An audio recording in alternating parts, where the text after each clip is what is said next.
Hi, this is Ron with Bullet Fence Systems. The first video I did was primarily on components, and we'll take a look at the components a little further and how we use those components to build a rail fence or a fence brace.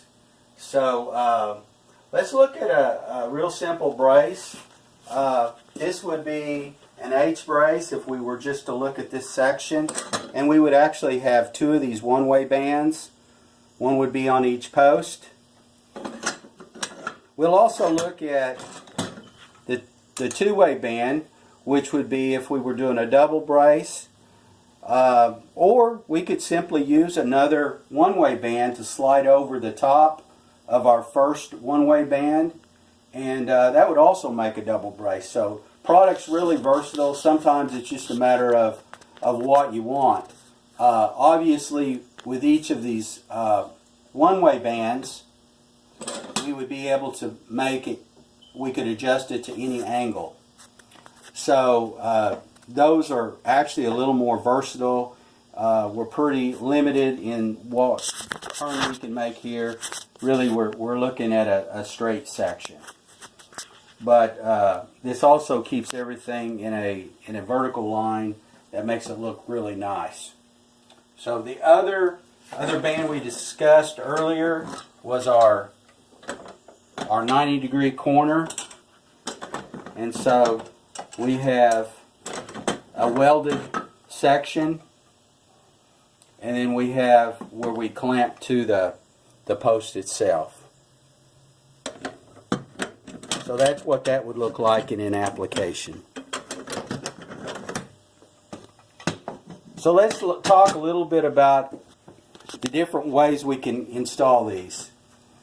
Our rail itself can be cut square on both sides, or we can cut one end square and one end angled. If we cut both ends square, we'll have a little more security, but the installation is a little harder.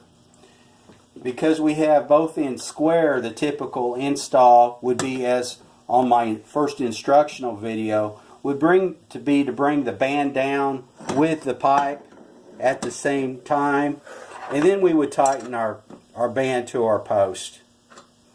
Obviously, to take this apart, you would have to untighten the nut and remove it. So it's a little more secure in place. But the advantage of the angle cut is we can put our bands on all at the same time.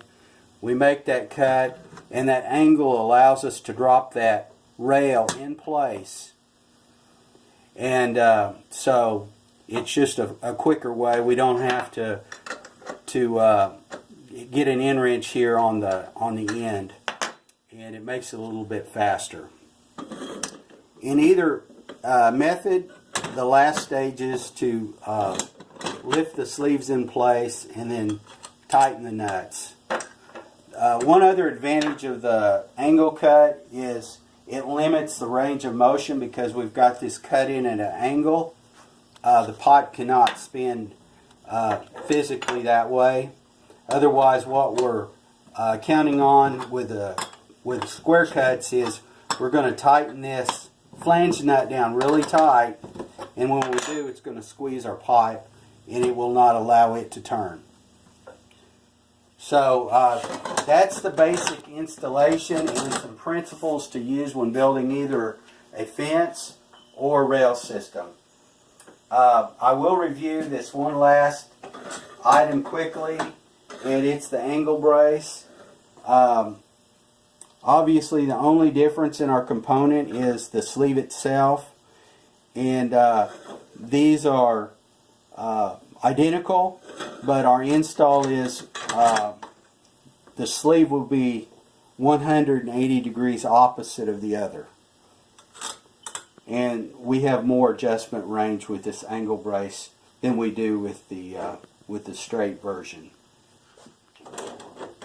Here again, this would be what a stacked band would look like, and we can move these up together or we can pull them further apart. So we have a little more versatility, and we can independently move each individual brace.